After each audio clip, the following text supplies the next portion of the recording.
Chris, kahit paano naging kaibigan kita. Wala ka na ba talagang pinakikinggan kahit na sino? O meron pa bang nagsasabi sa'yo na gumawa ka naman ng purong kabutihan? May sakit ka na nga. Kakarampot na nga yung katawan mong payat na payat. Hirap na hirap kang magsalita. At ang lalabas pa sa bibig mo, puro masasama.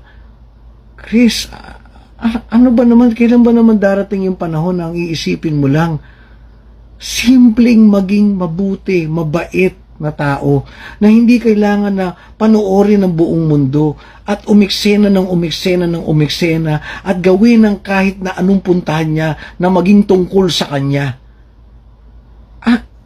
Ano ba naman? Diba sa kondisyon mo, ang daming, there was a time I really wanted to get in touch with you just to say, get well